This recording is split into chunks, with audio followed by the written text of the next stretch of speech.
Cuando hablamos de régimen legal nos estamos refiriendo a la ley de contrato de trabajo. Las causales de extinción del contrato de trabajo están reguladas legalmente y en forma precisa. Esto significa que las partes no pueden crear otras diferentes.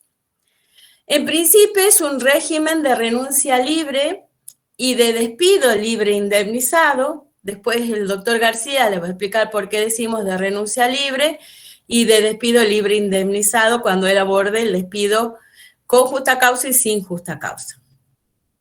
Y por excepción se consagra la estabilidad en el cargo para los trabajadores que gozan de la tutela sindical, que nosotros sabemos que eso es un tema de la 23.551, la Ley de Asociaciones Sindicales. ¿Cuáles son las obligaciones que surgen para el empleador frente a la extinción del contrato de trabajo? El pago de los saberes y los beneficios que estuvieran pendientes a favor del trabajador, esto es, los adicionales que le correspondan al trabajador, las asignaciones familiares, la porción del sueldo anual complementario y otros beneficios como premios, horas extras, comisiones, participación en las utilidades, aun cuando no sea el tiempo normal de su liquidación. Otra de las obligaciones es el pago de las obligaciones de indemnización, si la causal en la que se funda la extinción prevé este pago. El pago corre por cuenta del empleador. Además, en los casos de despido incausado, corresponde también que el empleador pague la indemnización por falta de preaviso en caso de que no lo hubiera otorgado en tiempo y forma. También el trabajador tendrá derecho a cobrar el proporcional de las vacaciones no gozadas. Y la última obligación que surge en estos casos de extinción del contrato de trabajo que están en cabeza del empleador es la entrega de las certificaciones de servicios que está consagrado en el artículo 80 de la Ley de Contrato de Trabajo con destino al sistema de la Seguridad Social y a pedido del propio trabajador.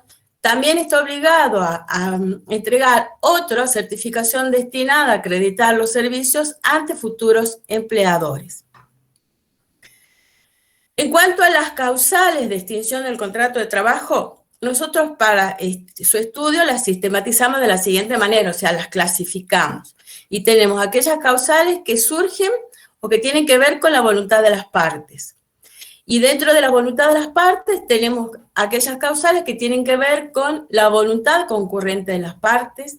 En este caso, para poder saber cuál es el supuesto de hecho que prevé la Ley de Contrato de Trabajo, tenemos que ir al artículo 241, que establece que el mutuo acuerdo debe realizarse o debe formalizarse mediante escritura pública o ante la autoridad judicial o administrativa del trabajo. En cuanto a la voluntad de las partes, también tenemos el contrato de trabajo a plazo fijo, que prevé, según la Ley de Contrato de Trabajo, en el artículo 95, establece qué sucede cuando el contrato de trabajo se extingue antes del vencimiento del plazo y con el vencimiento del plazo. Antes del vencimiento del plazo, dice el artículo, le corresponden al trabajador las indemnizaciones por extinción del contrato de trabajo malas de daños y perjuicios del derecho común.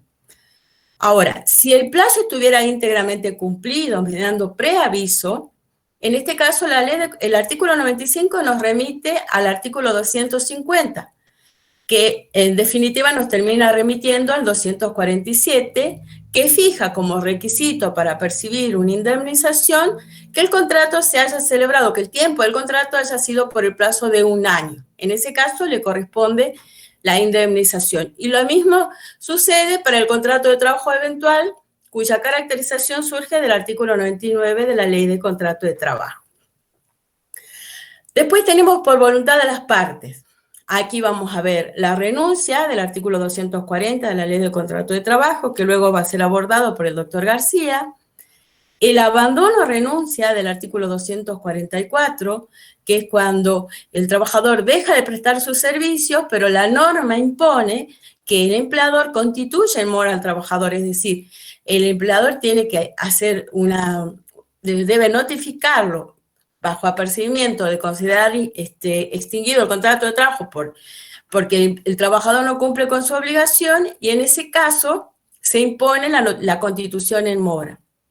La notificación debe ser fehaciente para que el trabajador se reintegre al trabajo en el plazo que el empleador decida que corresponde notificar, porque en este caso la ley de contrato de trabajo no establece un plazo bajo el cual tenga que hacerse la notificación fehaciente.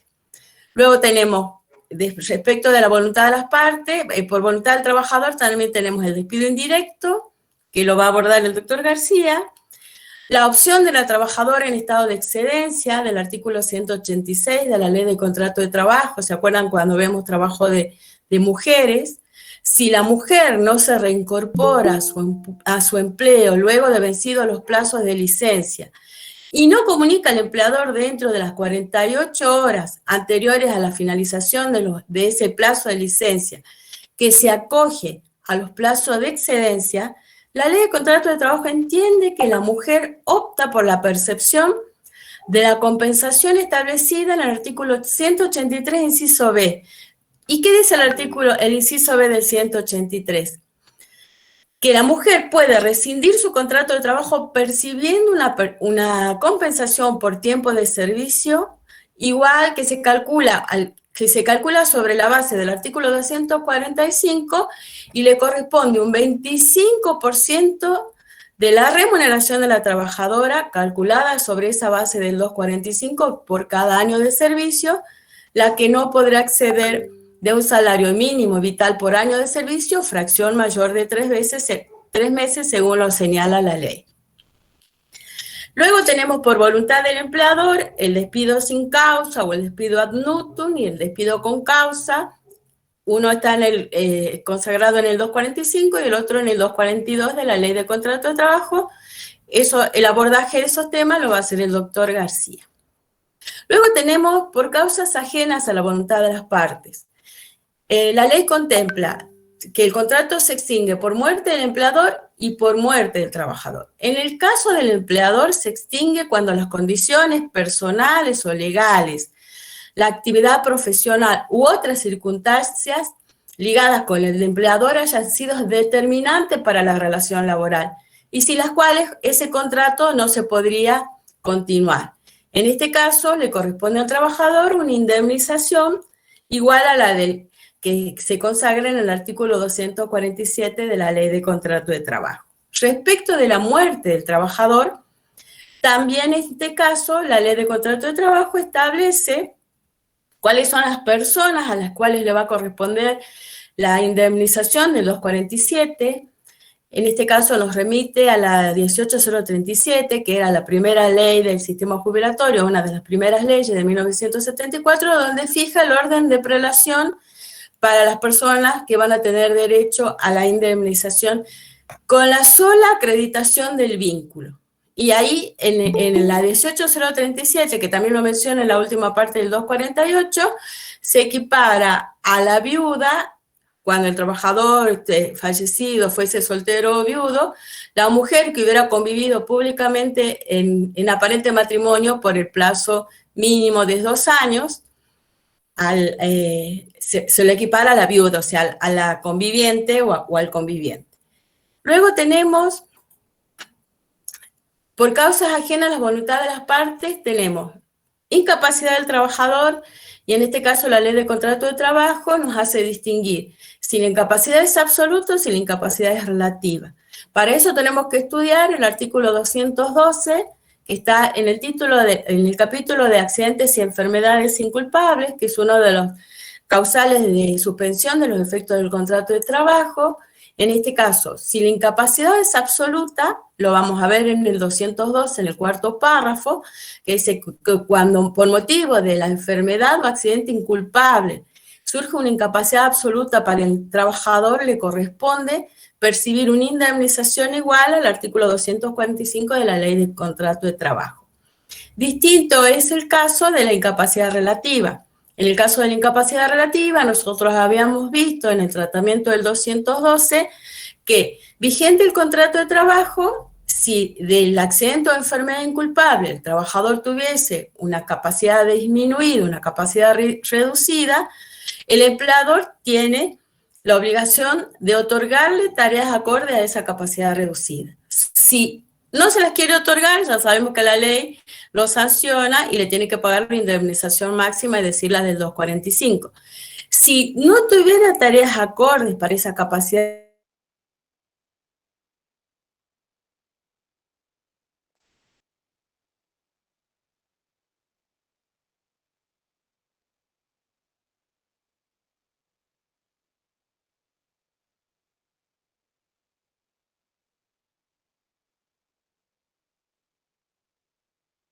necesite una habilitación especial para prestar los servicios que son objeto del contrato de trabajo y que después de haberse prestado, después de haber celebrado ese contrato de trabajo, hubiese sido inhabilitado sobrevinientemente.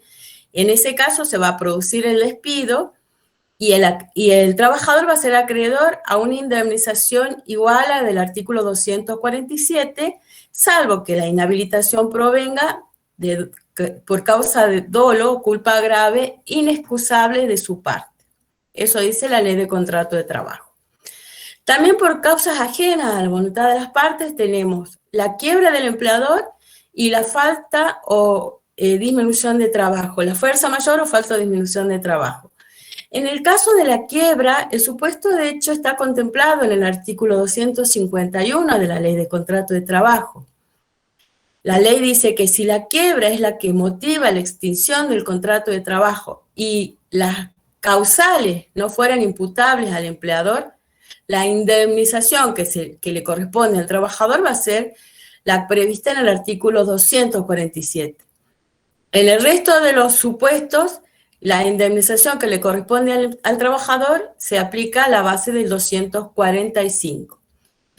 Por supuesto que en el caso de la quiebra, la determinación de las circunstancias, si existe o no causa imputable al empleador, la va a hacer el juez de la quiebra, que es un proceso concursal que hace fuero de atracción respecto de cualquier proceso que tuviese el fallido o el concursado.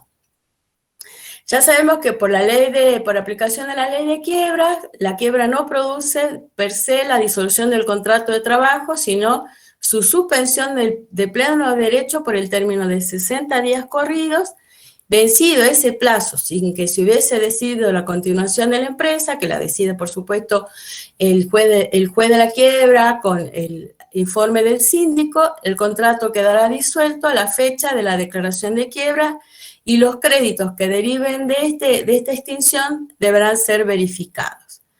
Y respecto de la fuerza mayor o falta o disminución de trabajo que están contemplados en el artículo 247 de la Ley de Contrato de Trabajo, que señala que si el despido fuese motivado por la fuerza mayor o falta o disminución de trabajo no imputable al empleador y que esté fehacientemente justificada, el trabajador tendrá derecho a percibir una indemnización equivalente a la mitad de la prevista en el artículo 245, es decir, la del 247. Y también señala la ley a quienes se debe despedir primero, aquellos que tengan menos antigüedad dentro de cada especialidad. Y para los trabajadores que hubieran ingresado en el mismo semestre, deberá comenzarse con aquellos que tengan menos carga de familia, aunque con ello se alterara el orden de antigüedad. Por supuesto que nosotros, cuando estudiamos la bolilla de suspensión de los efectos del contrato de trabajo por fuerza mayor o falta o disminución de trabajo, también vemos en este punto el procedimiento preventivo de crisis de empresa y también vemos el artículo 223 bis, que es el que permite celebrar acuerdos con los trabajadores que van a percibir un subsidio para el caso de que sean suspendidos y que debe estar homologado por la Autoridad Administrativa del Trabajo. Otra de las causales ajenas a la voluntad de las partes tiene que ver con la jubilación del trabajador. La norma señala, el artículo 232 de la Ley de Contrato de Trabajo señala que a partir de que el trabajador cumpla 70 años de edad y reúna los requisitos para acceder a la prestación básica universal establecida por la Ley 24241, esto es 30 años de servicios con aportes, el empleador podrá intimarlo a que inicie los trámites pertinentes extendiéndole los certificados de servicios y demás documentación que necesite el trabajador para iniciar el trámite jubilatorio. A partir de ese momento, el empleador deberá mantener la relación de trabajo hasta que el trabajador obtenga su beneficio o por el plazo máximo de un año, es decir, que generalmente lo que se cumpla primero que el plazo máximo de un año, aunque en algún momento las jubilaciones estaban, los trámites jubilatorios tenían bastante fluidez y no llegaban al plazo de un año. Con el tema de la pandemia, eso ha sido, se ha cambiado ese escenario. Por supuesto que la norma también prevé que lo dispuesto por el primer párrafo, no afecta el derecho del trabajador de solicitar el beneficio provisional con anterioridad al cumplimiento de los 70 años.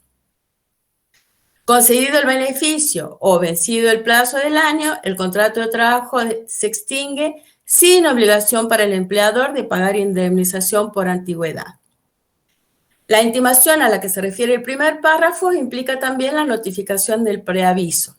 Por lo tanto, no tiene la obligación de preavisar, que es justamente la obligación que surge en el contrato de trabajo por tiempo indeterminado. ¿Qué es el preaviso? El preaviso es un acto unilateral recepticio que una vez perfeccionado no puede ser revocado, según lo define así el doctor Juan Carlos Fernández Madrid. ¿Qué significa acto unilateral recepticio?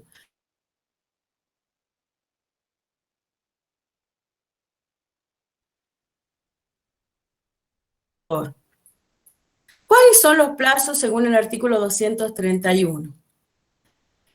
Según la ley de contrato de trabajo, los plazos para que se cumpla el preaviso, y acá hago un paréntesis, nosotros estamos hablando de un contrato de trabajo de carácter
para la otra, una indemnización sustitutiva equivalente a la remuneración que correspondería percibir durante los plazos señalados en el artículo 231. ¿Qué más dice la ley de contrato de trabajo respecto del preaviso? Habla también sobre la integración del mes de despido. Dice, los plazos del artículo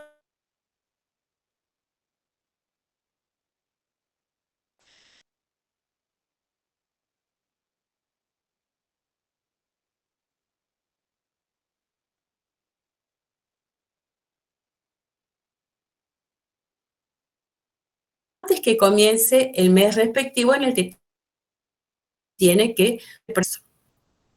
Cuando la extinción del contrato de trabajo sea dispuesta por el empleador y se produzca sin preaviso y en fecha que no coincida con el último día del mes, la indemnización sustitutiva de preaviso debida al trabajador se integra con una suma igual a los salarios por los días faltantes hasta el último día del mes en el que se produjera el despido, es decir, el concepto es integración mes de despido. Esta integración mes de despido no procede cuando la extinción del contrato de trabajo se produce durante el periodo de prueba. Cuando hablamos de notificación del preaviso, la norma no establece la forma de notificación, dice notificación fehaciente. Y habíamos dicho como concepto que es un acto jurídico recepticio, es decir, que va a tener efecto cuando llegue a conocimiento del trabajador. Entonces, en principio, es el empleador el que tiene que utilizar todos los medios legales para que esa notificación fehaciente llegue a conocimiento de su trabajador que es a quien está destinado el preaviso. En eso tiene que ser muy diligente, a pesar de que la norma no lo dice, en cuanto a la forma, tendrá que ver el empleador cuál será la forma que mejor convenga para que esa notificación llegue a conocimiento del notificado, que es el trabajador. Otra de las cosas que señala la ley de contrato de trabajo es que el preaviso no puede ser revocado, no puede ser retractado, salvo que concurra un acuerdo de las ambas partes. Respecto de la prueba, por eso también les decía lo de la notificación, debe probarse por escrito. O sea, que la notificación fehaciente, lo que le podemos agregar, notificación fehaciente por escrito. No vale una notificación verbal, no vale un llamado por teléfono, yo no puedo acreditar una notificación fehaciente por escrito de esa manera. Y cuando me inicie un juicio un trabajador, yo tengo que tener la prueba escrita para acreditar que sí he cumplido con la obligación de preavisar si soy el empleador. Bien, el artículo 236 de la Ley de Contrato de Trabajo también prevé que cuando el preaviso hubiera sido otorgado por el empleador, el trabajador puede considerar extinguido el contrato de trabajo antes del vencimiento del plazo del preaviso, sin derecho a la remuneración por el periodo faltante del preaviso. Por supuesto que conserva el derecho a percibir la indemnización, eso es indiscutible. Lo que le está renunciando es al plazo del preaviso y por lo tanto a la remuneración que le correspondía por los días faltantes. También puede hacer uso de esa renuncia el empleador. Antes de eso, la Ley de Contrato de Trabajo señala que para que la renuncia al preaviso del trabajador sea válida, nos remite al artículo 240, que habla sobre la renuncia del contrato de trabajo. Y el artículo 240, con relación a la renuncia, nos dice que debe ser realizada mediante despacho telegráfico, colacionado, entre comillas, telegrama ley 23789, que es lo que se impone ahora, cursado personalmente por el trabajador a su empleador, o ante autoridad administrativa del trabajo. En el caso del empleador, también él puede renunciar al periodo faltante del preaviso. En ese caso, él puede relevar al trabajador de prestar servicio por los días que falten para cumplir el plazo del preaviso, abonándole al trabajador los servicios, los salarios correspondientes. Luego, la Ley de Contrato de Trabajo prevé una licencia diaria, o sea, ¿cuál es el efecto del preaviso? ¿Para qué necesita el trabajador ser preavisado? Para tener la oportunidad de buscar una nueva fuente de trabajo. Entonces, ¿qué prevé la ley al respecto? Que tiene derecho a gozar de una licencia diaria de 2 horas dentro de la jornada legal de trabajo, y el trabajador puede optar por las 2 primeras horas o por las 2 últimas horas de la jornada. O puede también acumular esas 2 horas en una o varias jornadas íntegras. Y también la Ley de Contrato de Trabajo no lo dice expresamente, pero la jurisprudencia lo ha señalado, que si el empleador no otorga la licencia, el trabajador per se puede hacer uso de ella. Durante el preaviso, las obligaciones de las partes subsisten las obligaciones del contrato de trabajo como un contrato de trabajo normal y regular. Tanto es así que la ley de contrato de trabajo en el artículo 19 señala que el plazo de preaviso se considera como tiempo de servicio. Y finalmente, con relación al preaviso, tenemos la eficacia. Tenemos que ver qué sucede cuando el preaviso es otorgado, estando el contrato de trabajo suspendido por alguna de las causales contempladas por la Ley de Contrato de Trabajo, con derecho al cobro de los salarios por el trabajador. Por ejemplo, los accidentes y enfermedades inculpables. En este caso, la ley dice que el preaviso va a carecer de valor, salvo que se lo hubiese otorgado para comenzar a correr a partir del momento en que cesa la causa de la suspensión de la prestación de servicios. Ahora también distingue cuando la notificación del preaviso se efectúe durante una suspensión de la prestación de los servicios que no devenga salarios en favor del trabajador. En ese caso, señala la ley que el preaviso va a ser válido, pero a partir de la notificación del mismo y durante el fin de su plazo, se devengarán las remuneraciones a favor del trabajador. Y finalmente, la ley prevé que si la suspensión del contrato de trabajo o la prestación del servicio fuese sobreviniente a la notificación del preaviso, el plazo de este quedará suspendido hasta que cesen los motivos que la originaron. Bien, eso es un pantallazo general de lo que son las causales de extinción del contrato de trabajo que necesitamos para que después el contador Alanís nos muestre cómo sería el cálculo de sus indemnizaciones. Ahora sí le cedo la palabra al doctor García, que es quien nos va a graficar qué sucede en el caso del despido con y sin justa causa, como causal de extinción.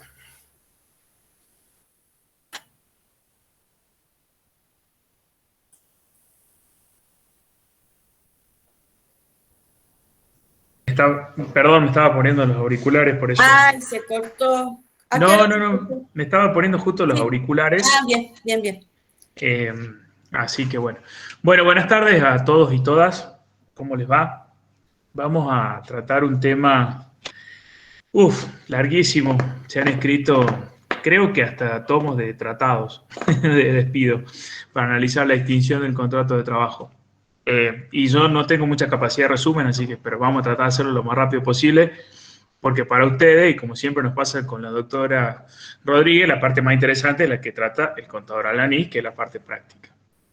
Voy a ver si puedo compartirles la pantalla, porque preparé un Power. Denme un segundito.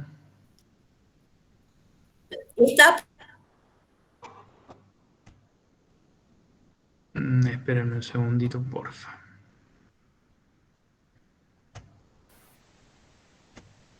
Ahí está, ¿se ve? Sí, ahí está comenzando la presentación, José. Buenísimo. Como verán, el título de esta presentación es Despido y Renuncia. Lo que les voy a pedir a los alumnos y también a Cecilia y a Guillermo, voy a hacer algunas preguntas. La virtualidad tiene estas cuestiones de que a veces alejan, pero al mismo tiempo acercan, así que voy a ir haciendo algunas preguntas para que sea un poco más dinámico, así que para que no haya tanto silencio de radio, alguna contestación estaría buena. Vamos por partes. ¿Qué es el despido? Es una forma de extinción del contrato de trabajo que surge de la voluntad de algunas de las partes y puede fundarse o no en justa causa. No me equivoqué cuando puse surge de la voluntad de algunas de las partes, porque, por si les quedaba alguna duda a los alumnos, ya vamos a ver que existen dos tipos de despidos y uno de las partes que justamente conforman el contrato de trabajo, que es el trabajador, puede constituir un despido que técnicamente se llama el despido indirecto. Es un acto unilateral, sí, ya sea del empleador o del trabajador, mediante el cual se extingue el contrato de trabajo, ¿sí? Es por sola voluntad. No es necesario.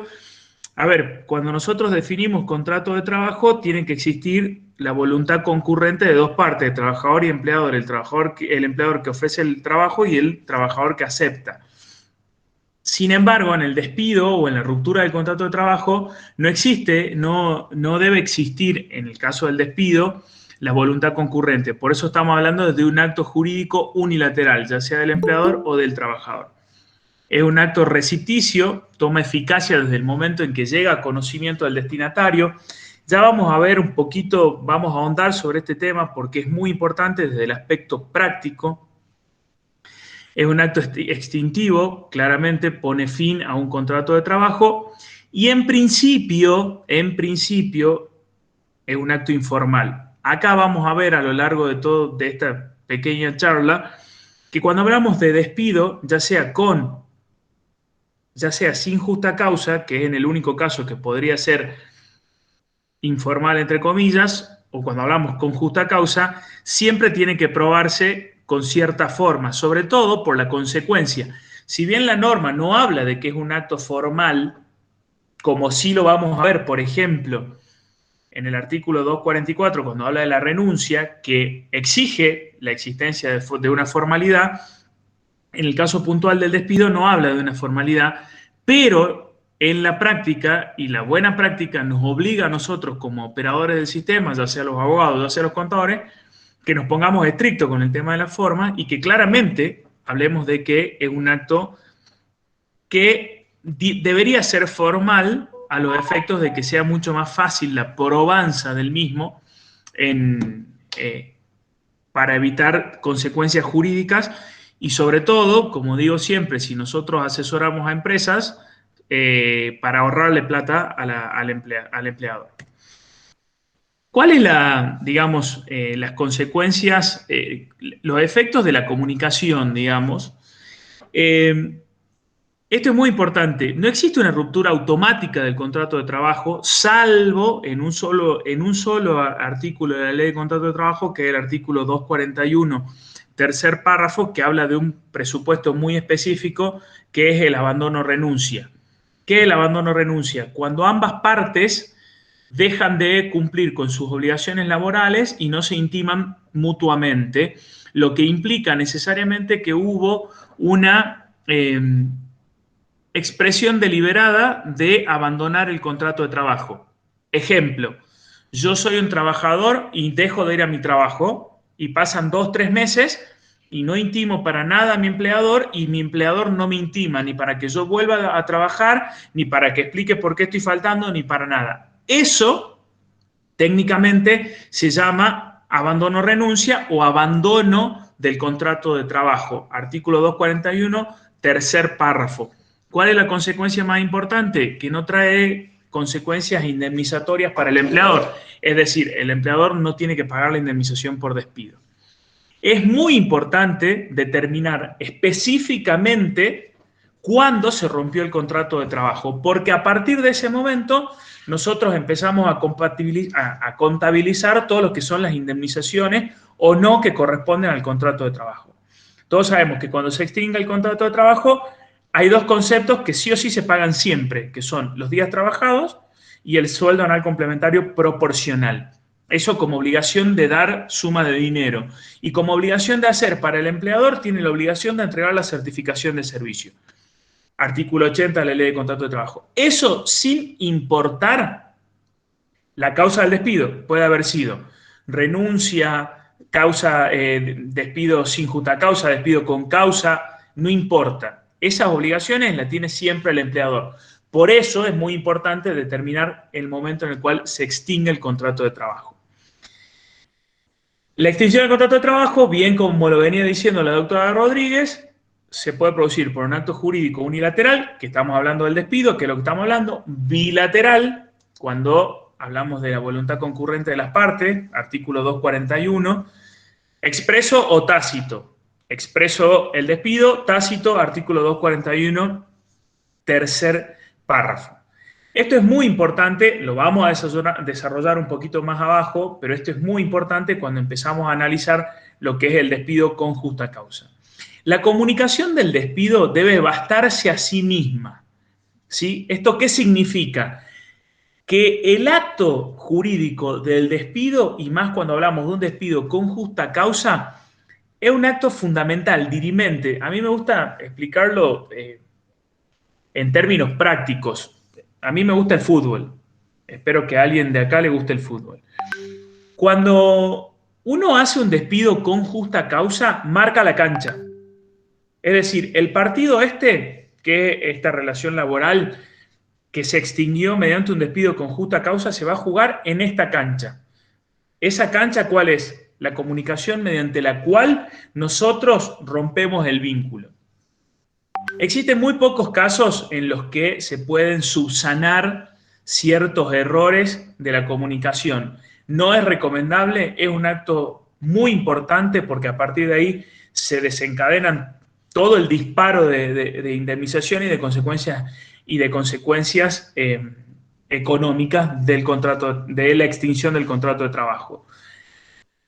Ante la duda, que prácticamente no existe duda nunca, se tiene que estar a la subsistencia del contrato de trabajo. Artículo 10 de la Ley de Contrato de Trabajo. Este artículo 10, conjuntamente con el artículo 63 de la Ley de Contrato de Trabajo, que habla del principio de buena fe, juegan indefectiblemente y muy cohesionadamente cuando nosotros analicemos el despido con justa causa emitido por el empleador y cuando nosotros podamos asesorar a un empleador, decir, che, mirá, me parece que la falta que cometió el trabajador no amerita un despido con justa causa. Entran a jugar el artículo 10 y el artículo 63 de la Ley de Contrato de Trabajo. Son los anteojos que nos tenemos que poner para nosotros analizar una situación particular. Es muy importante, sí, que en todo incumplimiento en el contrato de trabajo, y esto es muy importante, después lo vamos en la próxima diapositiva lo vamos a ver en un poquito más de profundidad, que las partes, justamente en virtud del artículo 10 y en virtud del artículo 63, cuando exista un incumplimiento del contrato de trabajo, exista una intimación previa para reconducir la relación laboral y poder aplicar el artículo 10, que es el de continuidad del contrato de trabajo. Ya lo vamos a ver con cientos de ejemplos, pero esto es muy importante, esto es extremadamente importante, sobre todo cuando vemos la parte de los trabajadores.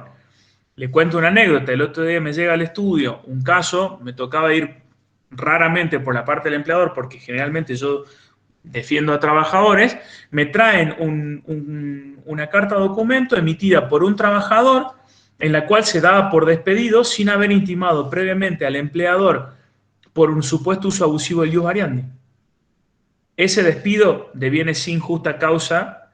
Ese despido indirecto deviene sin justa causa. Al no existir despido indirecto sin justa causa, esa trabajadora que llevaba 20 años trabajando se quedó sin indemnización.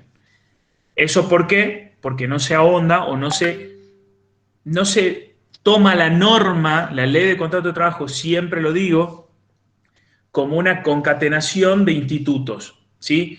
El artículo 10, el artículo 63, el contrato de trabajo, las obligaciones, la extinción, todo tiene que ver con todo, si se me permite. Volviendo al tema de la comunicación específicamente, quien elige el medio para efectuar la comunicación del despido corre con el riesgo. ¿Qué significa esto? Ejemplo.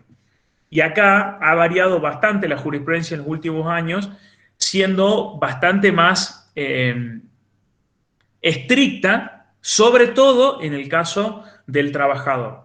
Cuando yo empecé otrora a ejercer la profesión hace 14 años, teníamos claro los abogados que hacíamos derecho del trabajo que las comunicaciones tenían que sí o sí llegar a esfera de conocimiento del trabajador. Si no llegaban a esfera de conocimiento del trabajador, directamente no se tenía ni constituido el despido, ni la sanción, ni la mora, ni nada. Sin importar que incluso la misiva o el telegrama o la carta de documentos haya sido enviado al domicilio del trabajador. Eso cambió en el último tiempo, ojo, y ahora se conjuga, vuelvo a lo mismo con el artículo 63 y la buena fe, y todo acto rupturista, todo despido, ya sea directo o indirecto, que sea remitido al domicilio del trabajador, que es el que tenga denunciado en el legajo de la empresa, sin importar que haya entrado o no en la esfera del conocimiento del trabajador, se considera como válido, siempre y cuando haya sido el domicilio realmente denunciado por el trabajador. Por eso, ustedes, como contadores, futuros contadores, cuando asesoren una empresa en la parte laboral, lo primero que le van a decir, armemos el legajo del trabajador. En ese legajo del trabajador, ustedes van a darle un modelo de declaración jurada de domicilio, incluso con una manzana y las 4 calles colindantes.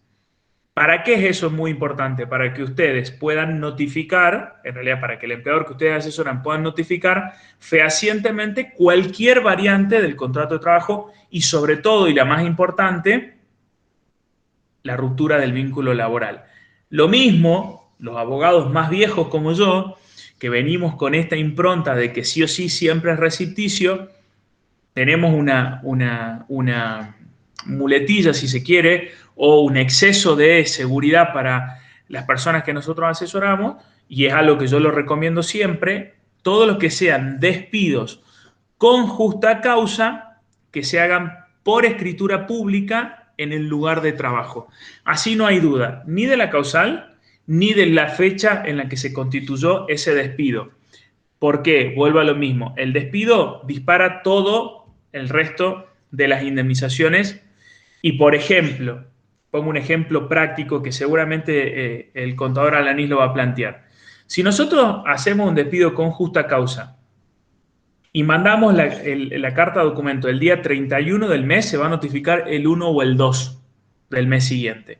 Si por esas casualidades nos ganan el juicio y determinan que ese despido con justa causa no fue válido, ese trabajador, por haberle notificado el 1 o el 2 del mes siguiente, se ganó un mes más de sueldo, lo que implicó una pérdida económica para el empleador. Si nosotros notificamos el 31 del mes con un acta notarial y después se determina que la causal no fue válida o el juez la morigeró o lo que sea, se paga hasta el día 31 y no el 1 y 2. ¿Por qué? Porque cuando hay un despido sin justa causa o cuando hay un despido con causa que no es válida y deviene en un despido con justa causa, ¿cuáles son las indemnizaciones que tenemos?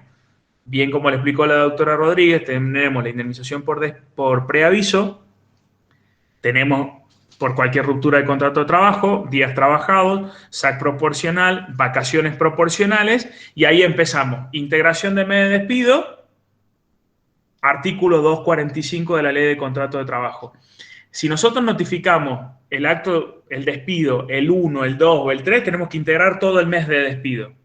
Por eso es muy importante, como lo dice más arriba, determinar específicamente la fecha en la cual nosotros rompemos el vínculo.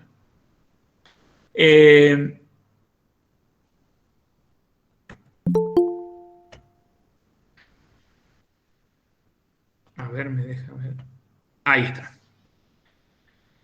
Vamos a la clasificación de los despidos, ¿sí? Tenemos el despido directo, ¿sí? Que es la extinción decidida unilateralmente por el empleador, ¿sí? Y que puede constituir en un despido sin justa causa o incausado, es el decidido por el empleador en forma unilateral sin invocación alguna de causa, ¿sí? Ad nutum, arbitrario, inmotivado, o cuando expresa una causa de manera insuficiente o habiéndola invocado posteriormente no la prueba, ¿sí? Entonces tenemos el despido sin causa o el que devino en incausado.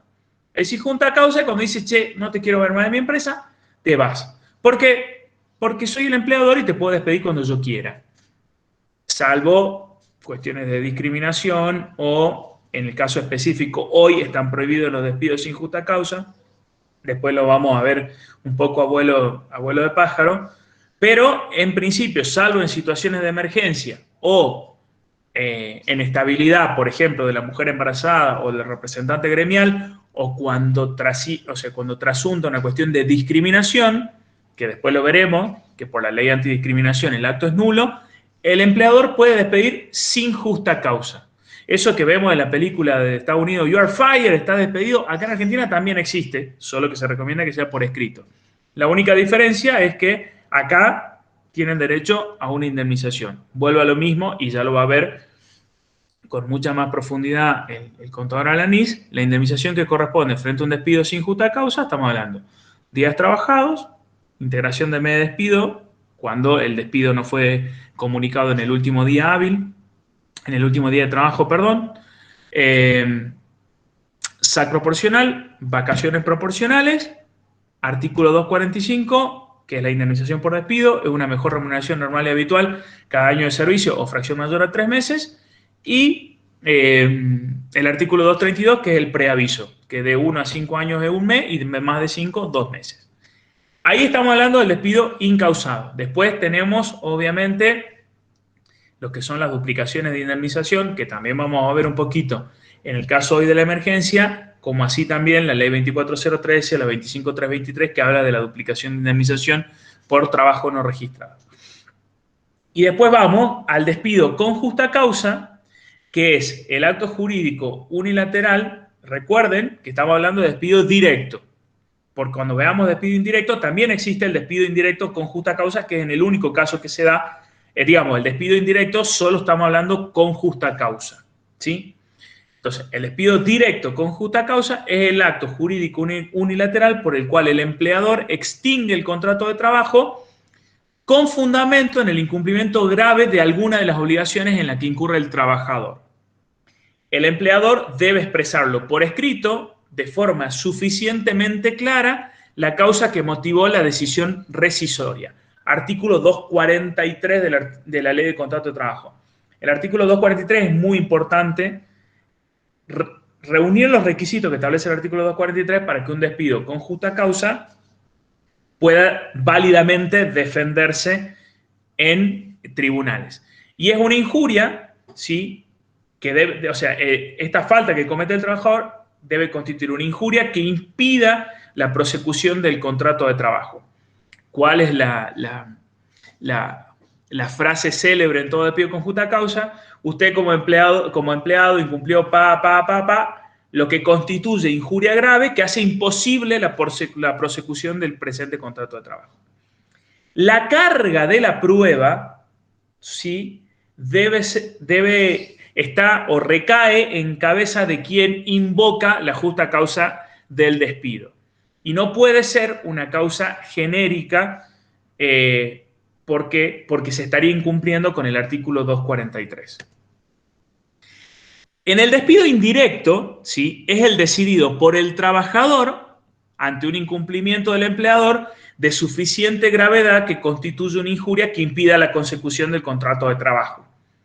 Debe ser notificado por escrito también, previa intimación al empleador para que revea su actitud, expresando en forma suficientemente clara, ¿sí?, cuál es su decisión. Esto es muy importante. Acá hay dos cuestiones que son muy importantes para cuando analicemos un despido indirecto, sobre todo por las consecuencias que acarrea para el trabajador, que siempre es la parte más débil en una relación de trabajo. Cuando un trabajador va a constituir un despido indirecto, previamente tiene que sí o sí notificarle al empleador cuáles son las causales por las cuales él considera que se está constituyendo una injuria grave. Ejemplo, voy a prestar trabajo y mi patrón no me deja entrar a trabajar. Después lo vamos a ver al último, pero les pongo este ejemplo. O hace 2 meses que no me paga el sueldo. Esos son incumplimientos a los deberes básicos que tiene el empleador. ¿Cuál es el deber número 1? Deber de asignación de tareas. ¿Cuál es el deber básico número 2? Están 1 a 1, cabeza a cabeza, pago de salario. Si un empleador no le asigna tareas a un dependiente o no le paga el salario, el trabajador no se puede dar por despedido per se. Tiene que intimarlo y decirle, señor empleador, usted no me deja prestar servicios, no me asigna tarea y no me paga el salario hace 2 meses. Tiene el plazo de 48 horas para rever esta actitud. Si no la revee o no contesta en 48 horas, me doy por despedido. Y se tiene que establecer específicamente el apercibimiento. Es decir, si usted no me asigna tarea o no me paga los salarios, me voy a dar por despedido. Si no ponemos esa frasecita, me voy a dar por despedido, el empleador no entiende que está haciéndose bajo apercibimiento de ruptura del contrato de trabajo, y si en la comunicación posterior yo digo, me doy por despedido porque usted no me pagó el sueldo o no me asignó tareas, ese despido está mal constituido. A ver, trato de explicarme de nuevo porque es un tema muy importante. Acá tenemos un empleador que al trabajador no le asigna tarea y no le paga el sueldo. ¿Qué tiene que hacer el trabajador? Intimarlo fehacientemente para que el empleador cumpla con su obligación. ¿Cuál es su obligación? Darle tarea y pagarle el sueldo. Punto número 1, lo tengo que intimar previamente. No puedo yo decir, me doy por despedido porque usted no me paga el sueldo, sin haberlo intimado previamente a que me pague el sueldo. O no me puedo dar por despedido si no me asigna tareas, sin que previamente yo lo haya intimado para que me asigne tareas. Ahora, si yo lo intimo para que me asigne tareas y para que me pague el sueldo, y sin embargo no pongo la frasecita bajo apercibimiento de darme por despedido, si en la próxima comunicación me doy por despedido, está mal constituido ese despido. Esto es muy, muy importante, ¿sí? Que ustedes lo tengan en claro, porque en la práctica se ve a menudo estos defectos, que son defectos groseros, que lo único que hacen es perjudicar a un trabajador que está frente a incumplimientos graves de su empleador y que termina perdiendo el juicio por mal asesoramiento. El despido directo con justa causa y el indirecto, estamos hablando siempre de despidos con causa. Entonces, la carga de la prueba de un despido con causa, ya sea directo o indirecto, es de quien la invoca. Es decir, si es el empleador el que hizo el despido directo con justa causa, tiene que probar la causa de despido el empleador. Si es el trabajador el que constituyó un despido indirecto, que siempre es con justa causa, tiene que acreditar. Volviendo al ejemplo, si yo como trabajador, intimé porque no me pagan el sueldo, porque no me asignan tareas, tengo que demostrar en tribunales que no me pagaban el sueldo y que no me asignaban tareas, ¿sí? Esto es muy importante. ¿Por qué? Porque existe en el inconsciente colectivo, si se me permite el término, de que el trabajador siempre tiene toda la de ganar y nunca tiene que acreditar nada. Bueno, eso es una cuestión o un inconsciente colectivo equivocado. Cuando el trabajador constituye un despido indirecto que siempre es con justa causa, tiene que acreditar cuáles son las causas. ¿Cuál es la consecuencia de un despido indirecto? Indemnización sustitutiva de preaviso, integración del medio de despido, indemnización por antigüedad, como así también la que corresponden en caso particular. Indemnizaciones previstas 232, 233, 245, mujer embarazada, representante gremial, etcétera, etcétera, etcétera. Hoy duplicación de indemnización por el decreto de necesidad de urgencia 39, etcétera, etcétera, etcétera. Vamos puntualmente al despido directo, ¿sí? En realidad acá lo que vamos a analizar es el artículo 243 de la Ley de Contrato de Trabajo, que el artículo 243 de la Ley de Contrato de Trabajo se aplica tanto para el despido directo con justa causa como para el despido indirecto, que siempre es con justa causa.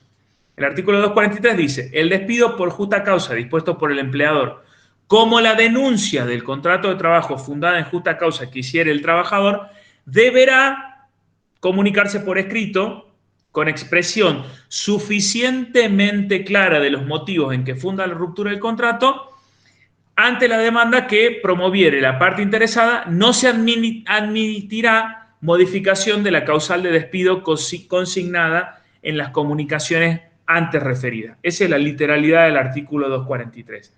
El artículo 243 es nuestro manual cuando nosotros vayamos a constituir un despido con justa causa, ya sea por parte del empleador, como así también un indirecto por el trabajador. Tiene que hacerse por escrito, con expresión suficientemente clara de los motivos de la ruptura, y no se puede variar la causa, ¿sí? Ya cuando analicemos un poquito más adelante cuáles son los ejemplos, les voy a explicar a qué se refiere específicamente esto.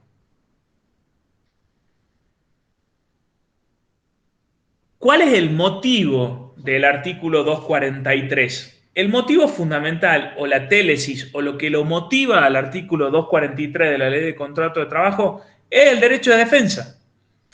¿Qué significa esto? Si yo como empleador notifico un despido con justa causa, tengo que darle la posibilidad al trabajador que se defienda. Entonces, la expresión de la causa tiene que ser lo suficientemente clara y tiene que ser lo más específica posible. Ejemplo, si nosotros ponemos que rompo el vínculo por injurias graves o por incumplimientos, esos son expresiones genéricas. El trabajador puede haber tenido los mayores incumplimientos que, si yo no los detallé en la comunicación, estoy incumpliendo con el artículo 243. Por lo tanto, el despido deviene en incausado. Pongo un ejemplo. Yo tengo un trabajador que me falta 15 días al mes, ¿sí? Vamos a ese ejemplo. Me falta todos los meses 15 días al mes. Y durante 4 meses me faltó 15 días al mes, 4 meses. O sea, hiper justificado un despido con justa causa. Si yo lo despido con justa causa y digo, lo despido con justa causa por sus incumplimientos reiterados a cumplir con el contrato de trabajo, esa causal está mal redactada, ese empleador que tiene todas las de ganar porque hay un trabajador que incumple sistemáticamente con los deberes del contrato de trabajo, lo pierde en juicio. ¿Por qué? Por haber redactado mal el despido con justa causa. Por eso el artículo 243 de nuestra Biblia, cuando nosotros vayamos a redactar un despido con justa causa. ¿Sí? Igual, por parte del trabajador, engancho con lo que dije hace un ratito. Si yo, como trabajador, no intimo previamente a que me paguen los sueldos que me den hace 2 meses, o no pongo en el telegrama ley bajo apercibimiento de darme por despedido, estoy incumpliendo con el 243. Pierdo como trabajador. La literalidad tiene que ser muy, muy importante porque va a favor del derecho de defensa, artículo 18 de la Constitución Nacional. En este caso, uno de los pilares fundamentales de nuestro sistema jurídico es el derecho de defensa. Por eso el artículo 243 es tan importante.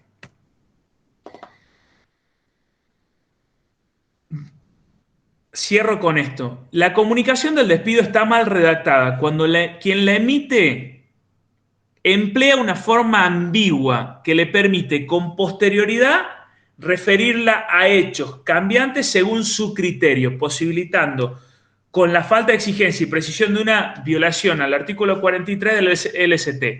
Por eso no puede reconocerse eficacia a manifestaciones genéricas tales como reiterado incumplimiento, irregularidades, graves irregularidades que causan pérdida de confianza, etcétera, etcétera, etcétera.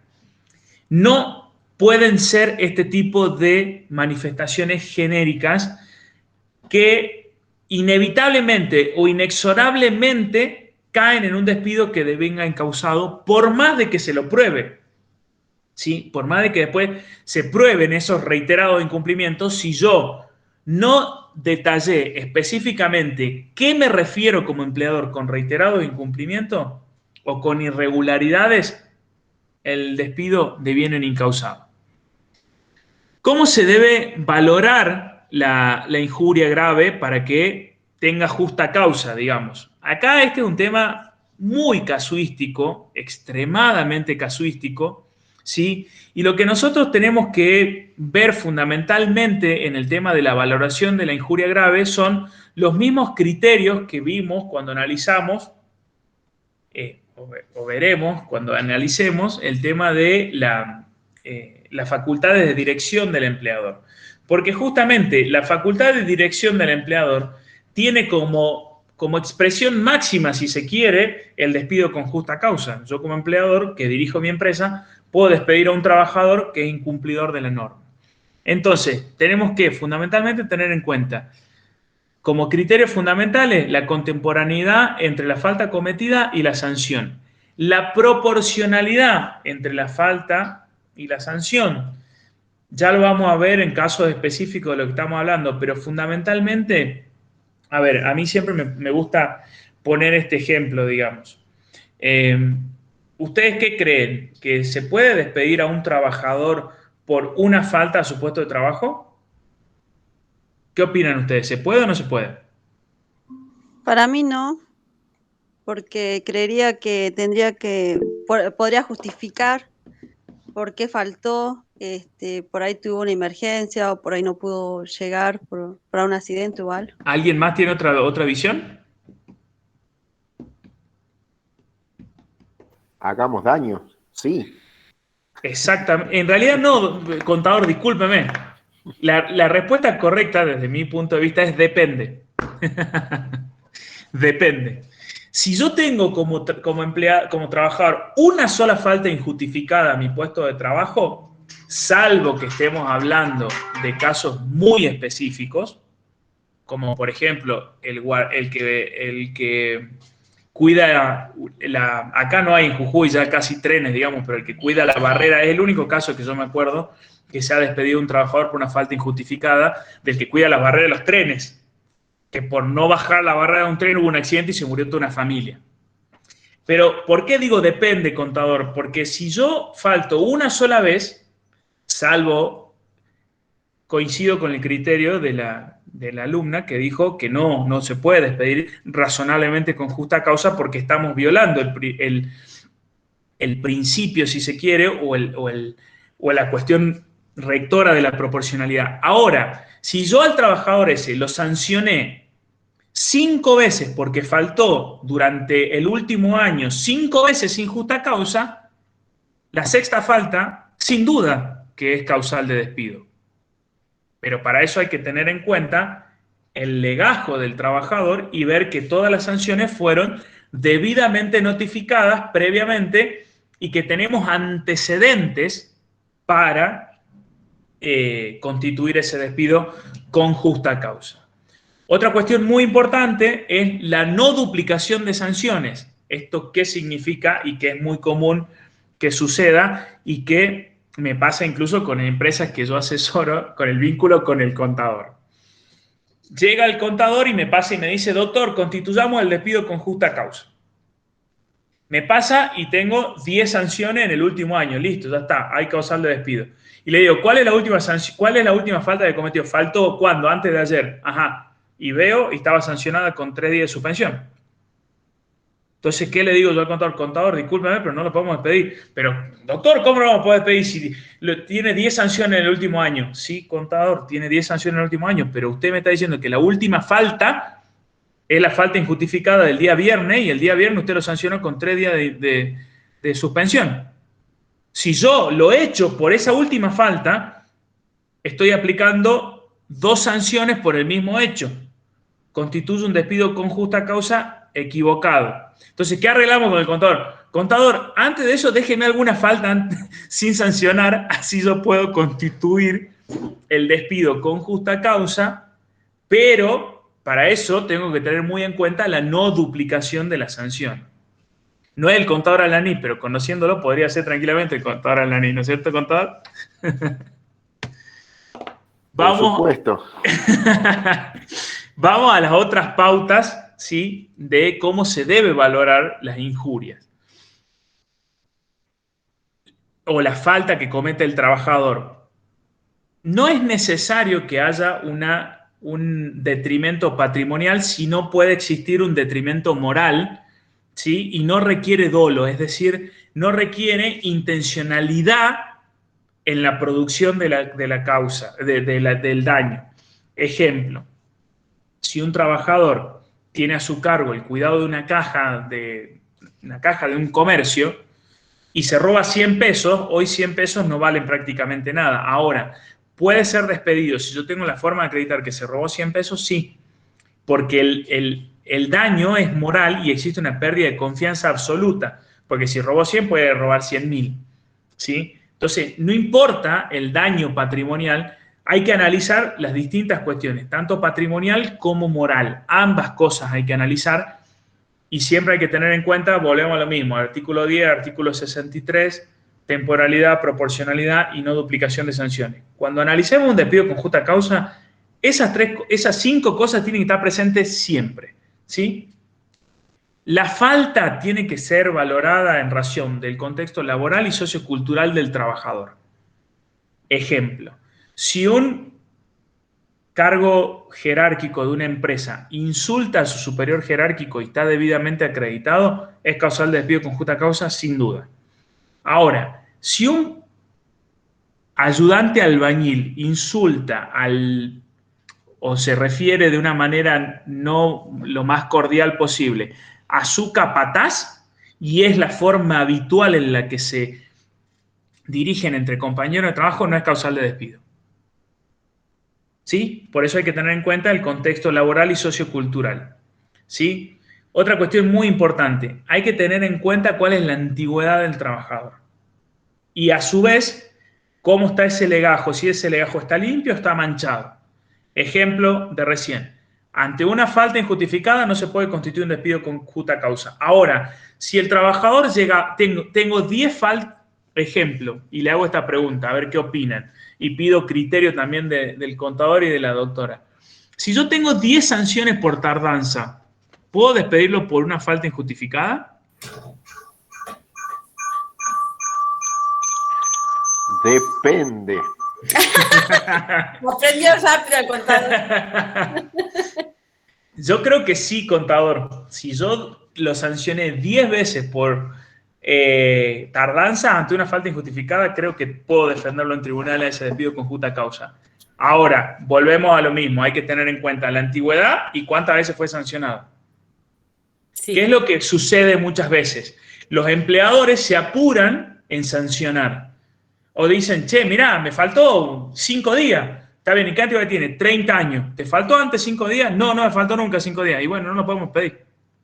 Pero me faltó 5 días. Está bien, descontale el sueldo. Sancionémoslo, le pongamos una suspensión de otros 5 días, lo que vos quieras. Pero no podemos despedir a un tipo que lleva 30 años laburando y que no tuvo una sanción nunca.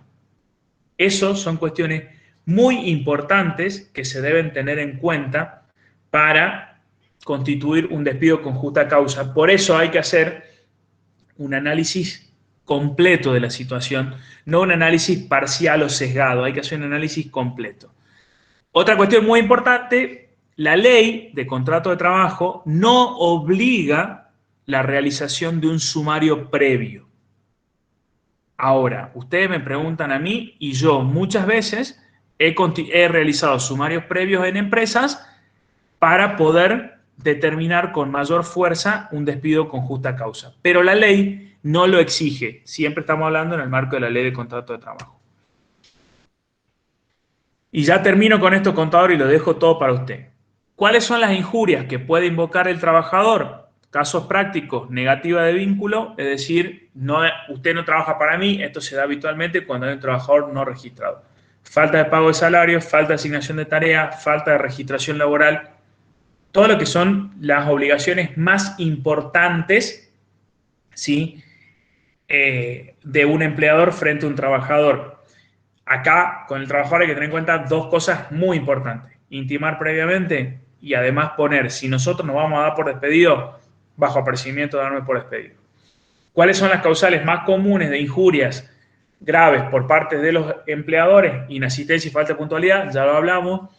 Agresiones a compañeros, riñas, insultos. Eso, vuelvo a lo mismo, hay que analizarlo en un contexto específico. Si ustedes me preguntan a mí si se puede despedir, y esto no es una cuestión de discriminación, sino análisis de contextos sociolaborales y de relaciones de empresas. Por una riña entre dos compañeros que son trabajadores de la empresa de la construcción y son dos ayudantes, y es un sí o un no. Ahora, una riña de dos empleados, por ejemplo, de cualquier empresa, sin duda que es causal de despido, que en la riña hay que tener en cuenta fundamentalmente quién inició la riña. ¿Sí? El que inicia la riña tiene más consecuencias que el que la recibe, ¿sí? O el que, a ver, en concreto, el que inició la pelea o no. Pregunta, ¿el estado de ebriedad y el consumo de droga es causal de despido?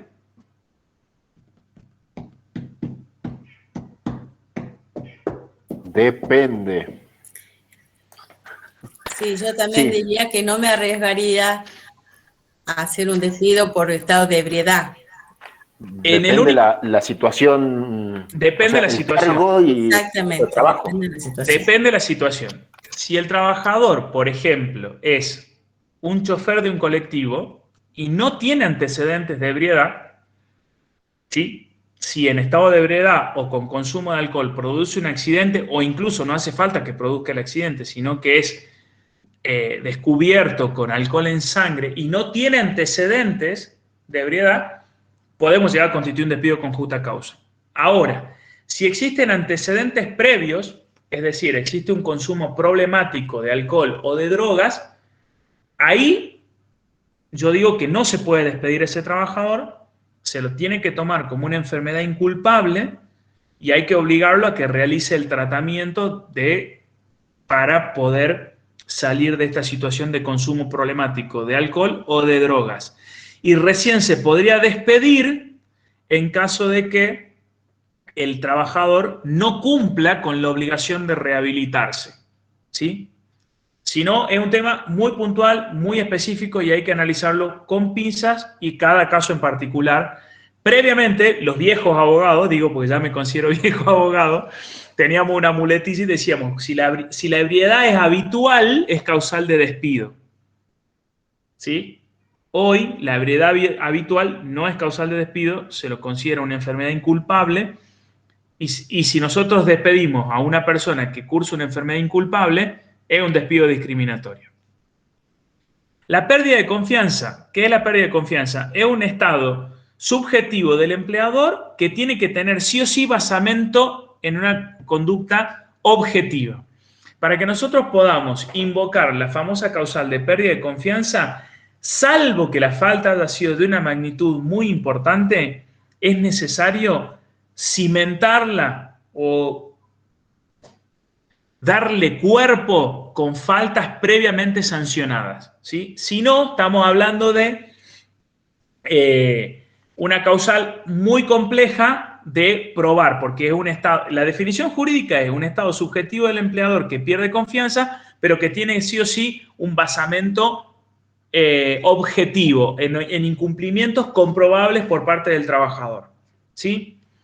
La pregunta, ¿juicios al empleador es causal de despido?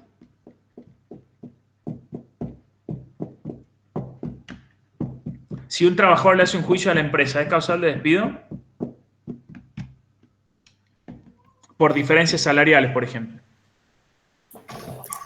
Yo diría que no. Depende. Los juicios al empleador, como definición, no son causales de despido, salvo que el juicio sea una locura, en términos claros, digamos. Que se digan cosas que no son verdad bajo ningún aspecto o se inventen situaciones. Ahí sí podríamos entrar en lo que se llama pérdida de confianza. ¿Sí? Pero un juicio por diferencias salariales no es causal de despido. Comisión de delito con la empresa. Esto es un tema muy específico. Si viene un trabajador y hurta algo de la empresa, es causal de despido sin lugar a ninguna duda. Consejo práctico, nunca digan el delito. Porque si nosotros decimos, lo despedimos al trabajador Juancito porque hurtó 5 latas de aceite, tenemos que esperar que el juicio penal determine que fue un hurto. ¿Sí? Entonces, cuando haya un delito como hurto, ¿sí? Se recomienda no utilizar el término de delictual, hurto, se recomienda decir sustracción. Entonces, yo como empleador, hago la denuncia penal por el hurto, pero lo que tengo que determinar en tribunales es la sustracción y no el hurto. Es una cuestión técnica, pero es muy importante. Si nosotros decimos que hay un delito, tenemos que esperar que la justicia penal se expida. ¿Por qué? Porque si la justicia penal no se expide, nosotros no tenemos cómo acreditarlo al delito. Ahora, si nosotros utilizamos otra figura, el despido con justa causa no necesita los mismos requisitos que un delito para que se consume. Por eso no hay que utilizar el término delictual.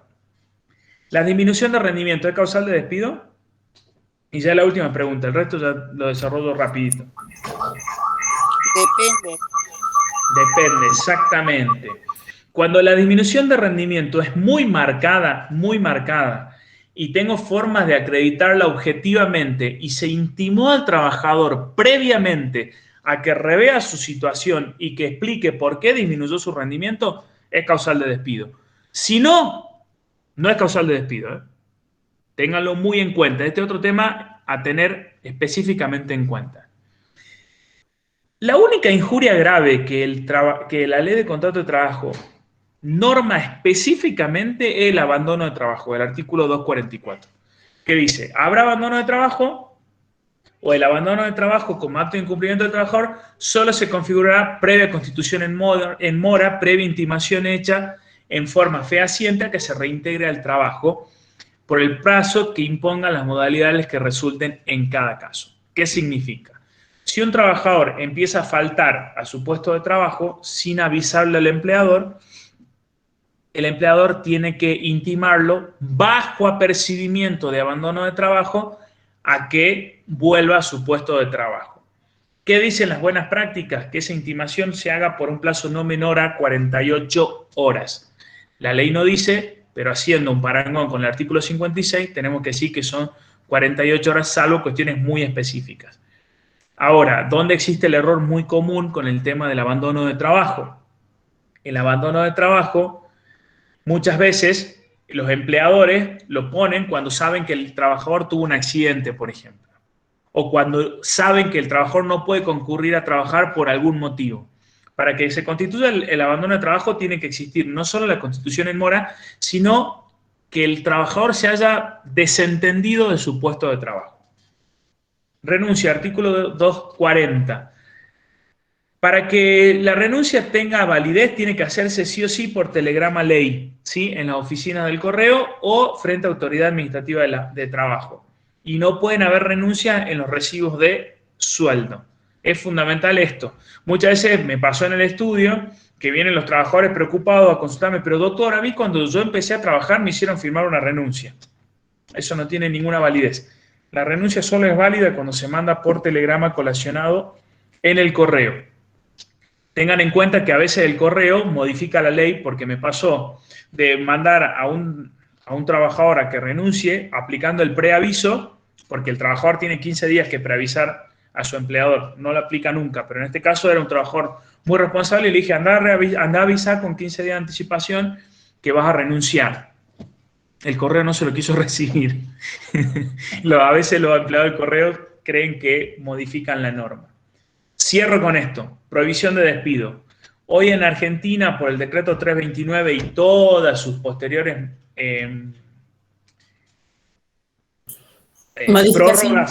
prórrogas están suspendidos los despidos por falta o disminución de trabajo, ¿sí? Y los despidos sin justa causa.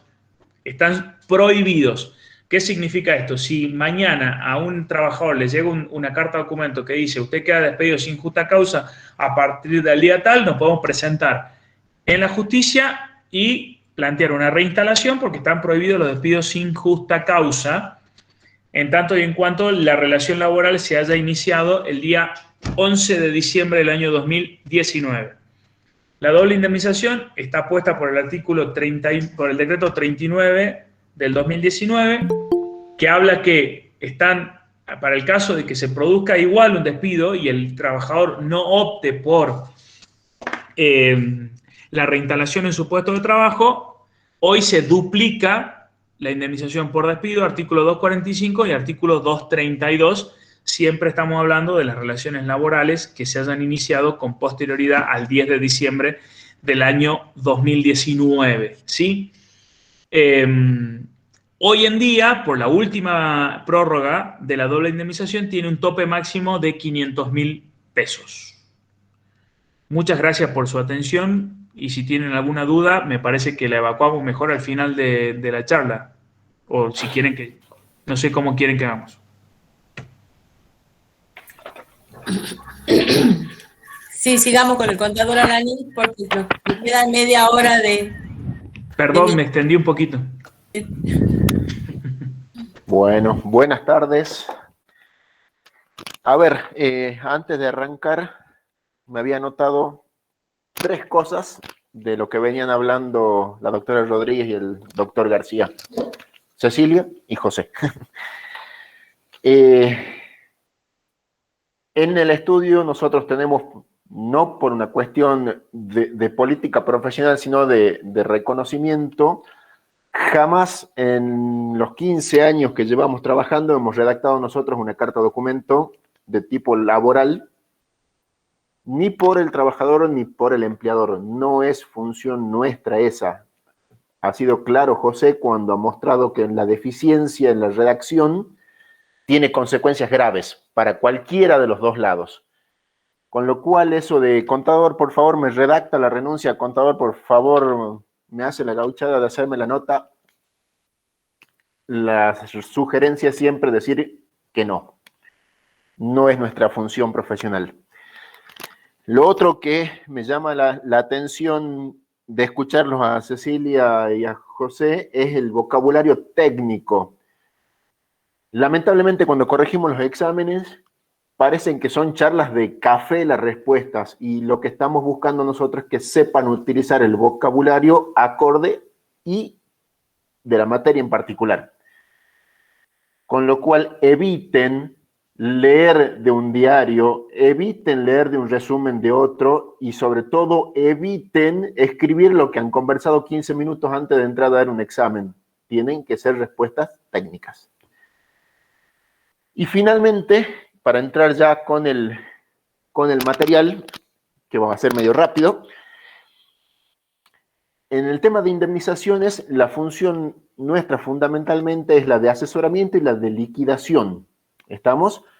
Con lo cual, todo esto que hemos visto previamente tiene que ser sabido y en profundidad. No podemos recibir al cliente en la oficina y todo esto que lo han dicho volando, que efectivamente son hojas y hojas de libros, no tener nosotros el suficiente conocimiento técnico. Hay que saberlo.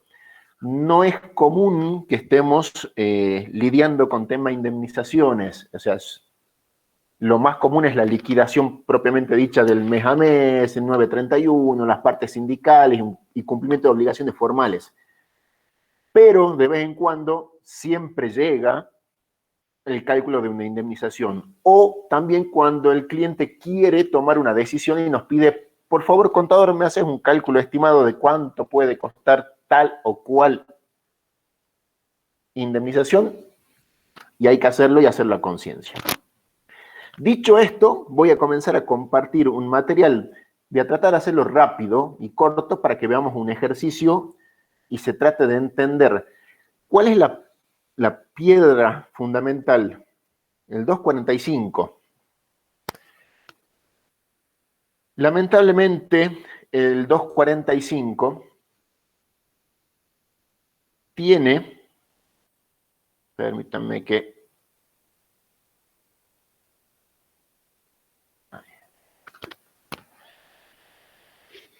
¿Están viendo la presentación? Se ve perfectamente, Guillermo. Buenísimo.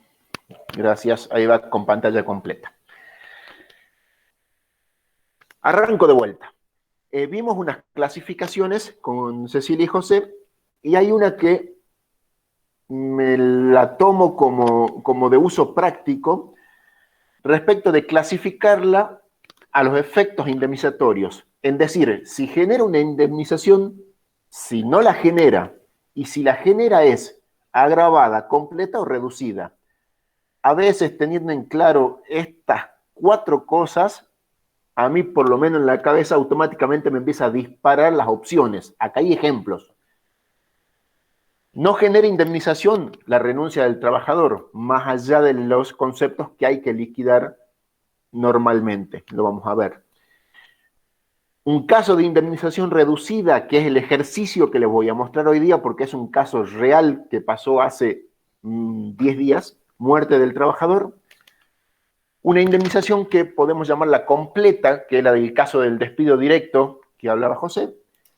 Y casos de indemnizaciones agravadas, por ejemplo, el despido por causa de maternidad. Les decía que iba a tomar el 248, que es la indemnización por fallecimiento del trabajador, y les cuento primero la situación para que la tengan en la cabeza y la vayan pensando, y después hacemos el desarrollo. Cliente de años del estudio, tiene una farmacia, tiene los trabajadores de la farmacia registrados dentro del convenio colectivo que se aplica a las farmacias en la provincia de Jujuy. Todo en regla, como debe ser. La chica, porque era una chica, tenía 36 años creo, comienza con síntomas de enfermedad por enero 2021. Nada que ver con COVID. Hace estudios en febrero 2021, la internan de urgencia en marzo 2021, abril le detectan un cáncer fulminante y fallece el día 13 de julio. ¿Sí? Esa es la secuencia de lo que pasó de enero hasta ahora 13 de julio.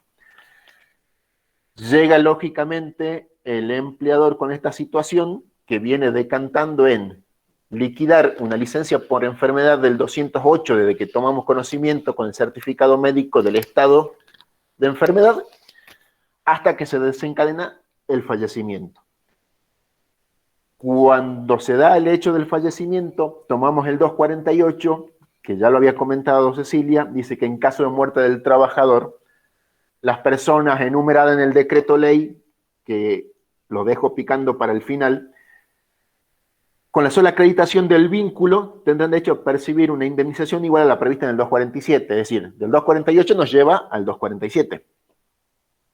Y el 247 nos está diciendo que en los casos de despido que fuesen dispuestos por causa de fuerza mayor o falta o disminución de trabajo no imputable al empleador fehacientemente justificada, la indemnización es la mitad del 245. Recién llegamos al 245. ¿Estamos?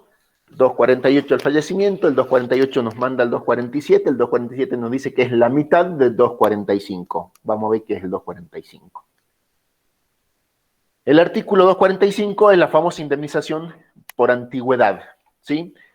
Lo que utilizamos para el 245 son dos componentes o dos módulos, si lo queremos llamar. Uno es el módulo antigüedad y otro es el módulo de la base sobre la que vamos a hacer el cálculo de la indemnización. ¿Cuál es el monto? La indemnización es de tipo tarifada. Acá nos dice cómo y cuánto. ¿Sí? Dice, en los casos de despido dispuesto por el empleador sin justa causa, olvidémonos que falleció, pero que estamos en el 245, dice, abonará una indemnización equivalente a un mes de sueldo por cada año de servicio o fracción mayor de 3 meses. Coma, tomamos aire. Tomando como base la mejor remuneración mensual, normal y habitual devengada durante el último año o durante el tiempo de prestación de servicio si este fuera menor. Con lo cual nos está diciendo primero, ojo, tenés que calcular por un lado la antigüedad del trabajador a las órdenes de ese empleador y por el otro lado ese mes de sueldo.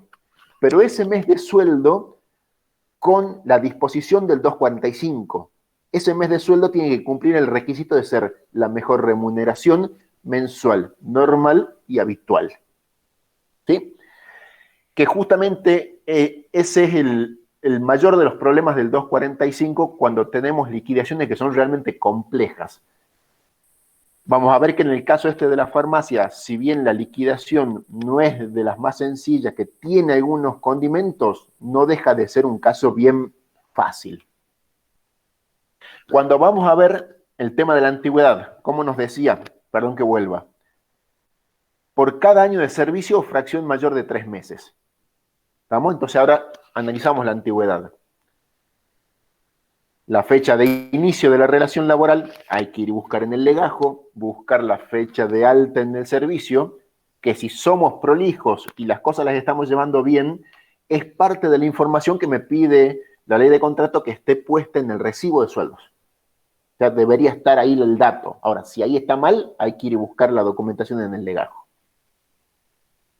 Por ejemplo, tiempo efectivo de servicio se computa las suspensiones, salvo las imputables al trabajador, ¿sí? Ejemplo, las suspensiones disciplinarias. En ese caso, lo que tendríamos que hacer es, desde la fecha de alta a la fecha de cese, tomar todo ese tiempo y restarles el tiempo de suspensiones disciplinarias. Si eso suma 3 meses o más, ya es un año más de antigüedad a los efectos del cálculo del 245. Otro caso particular que lo dejo planteado porque es interesante en el caso de los reingresos. Hay muchas veces que los empleadores son como más de uno de nosotros. Estamos de novio, cortamos y después queremos volver. Cuando volvemos la segunda vez de novio, ¿se han olvidado de todo lo que pasó para atrás? Creo que no. Bueno, acá funciona igual. Nada más que tiene una mecánica, los efectos de cálculo que está en el 255. Ese tiempo anterior también computa para el cálculo del 245. Como regla general, podemos decir, hay un fallo plenario de la Cámara Nacional de Apelaciones del Trabajo que lo tenemos que tener fresco, aunque sea viejo, Zaguadi versus Saik, donde establece que, como regla general, para que exista este módulo antigüedad, tiene que haber por lo menos 3 meses y un día de relación laboral. ¿Estamos? Si hay menos de 3, no correspondería el pago de la indemnización en general. Como excepción, por ejemplo, se da cuando no hay una registración de la relación laboral donde la ley presume que el empleador renuncia al periodo de prueba, con lo cual, si yo lo tomé, no llego a cumplir los 3 meses, no lo registré y lo despido, igual correspondería a la indemnización del 245 como si fuese un año de antigüedad. Y les voy a decir que en realidad todo esto, lo dijo bien José, es casuístico. Y aparte, depende de los libros de doctrina que leamos y la jurisprudencia que tomemos, pueden haber soluciones que no son 100% blanco-negro. ¿Sí? Eso que quede claro. Y donde quizás tenemos el mayor de los problemas es analizar el módulo salarial, la parte dineraria de cómo componemos este cálculo de la indemnización. La norma dice, mejor, primer requisito. Segundo, remuneración. Tercero, mensual. Cuarto, normal. Quinto, habitual. El no cumplimiento de alguna de las condiciones hacen que ese rubro se caiga y no se tenga que tener en cuenta para conformar la base de cálculo de la indemnización. Vamos a ver uno por uno, medio rápido, pero yo creo que si se sientan a estudiar en serio todo lo que es indemnizaciones, el 245, y esto es lo fundamental. El concepto de mejor, no hay duda, lo dejemos a un lado porque lo vamos a ver en una planilla de Excel a los números y el mejor va a ser el más alto. El problema viene en remuneración. Cuando la norma habla de remuneración, nos habla de todos esos conceptos que tienen naturaleza e incidencia salarial en el marco de la ley de contrato de trabajo. Entonces, si yo voy a revisar los recibos de sueldo de los 12 meses para atrás, o el tiempo menor si no llega a cumplir los 12, yo tengo que sacar de ese análisis por ejemplo, asignaciones familiares si se están pagando en el recibo, cosa que sería rara por el régimen que tenemos hoy del SUAF en ANSES, que se estén abonando beneficios sociales, cuando en realidad son conceptos no dinerarios, y si están en el recibo, para mí sería una equivocación. Las propias indemnizaciones no forman parte de la base para la indemnización. Los viáticos con comprobante, que esto lo hemos visto cuando analizamos la bolilla de remuneraciones, y el etcétera, ese que queda ahí tan chiquitito, y uno dice, ¿y algo más? Lo vamos a ver en el ejercicio práctico y lo dejamos acá cortito. Remuneración, todo lo que tenga incidencia salarial en el marco de la ley de contrato. Mensual, el legislador quiso que tenga una periodicidad de devengamiento. Y fíjense que la norma dice devengada. Se cambió el texto porque antes decía percibida. El percibido y el devengado nosotros los tenemos contablemente clarísimo. Ahora, cuando queremos poner esos conceptos contables dentro de una norma, medio que estamos pisando en el barro. Lo que quiere decir devengado a los efectos del 245 es lo que hubiese correspondido que cobre el trabajador, no lo que efectivamente abonó el empleador. ¿Estamos? Y ahí entramos a una maraña de posibilidades. Una que trabajaba el día completo, pero lo registró por la mitad y solamente le pagaba por la mitad en el recibo. Entonces, cuando tengo que calcular la indemnización, no tengo que calcular sobre la mitad del recibo, sino en realidad el 100%, ¿sí? Lo que hubiese correspondido que cobre. Grisolía dice algo específico respecto del componente mensual. Dice, no debe incluir la base aquello que siendo remuneración, o sea, ya pasó el filtro, el primer filtro, aquello que siendo remuneración no se liquida y percibe en forma mensual. Por ejemplo, una gratificación anual. Entonces lo que nos está diciendo es, ojo, yo necesito que se liquide y cobre en forma mensual. Por eso las gratificaciones extraordinarias. El aguinaldo, que es una discusión a plantear si corresponde o no que la parte proporcional forme parte de la base o no. Y también deberíamos sacar aquellas prestaciones que no se cobran todos los meses. Entonces, uno por ahí esto lo lee no lo logra captar del todo, pero cuando va a ver lo que ha liquidado, se aclara la idea. No me conformo con que sea mejor, con que sea remuneración y que sea mensual. Me pide además que sea normal y habitual. Normal lo asocio a quantum, al monto, ¿sí? Que el monto, que yo ya dije que es remuneración y mensual, sea dentro de todo un valor normal. Si es anormal, lo debería excluir. Lo complicado que ahí está puesto es que tenemos que este criterio de normalidad es un poco subjetivo. Y el de habitualidad, que sea en forma periódica. Una cosa es liquidación mensual y otra, cuántas veces en cada mes se cobra. Normal, habitual. Normal, ¿cuánto? Habitual, regularidad. Con lo cual me dice, contador, sentate con todo lo que has hecho para atrás, suponiendo que lo has hecho bien, y tenés que depurar la base para tomar realmente la que el 245 me pide. El cómputo, lo vuelvo a repetir porque esto es lo que nos va a dar el importe, es un mes de sueldo por año de servicio o fracción mayor de 3 meses. La base, la mejor remuneración mensual, normal y habitual, venga en el último año. Después de eso, la ley nos plantea techos y piso. ¿Estamos?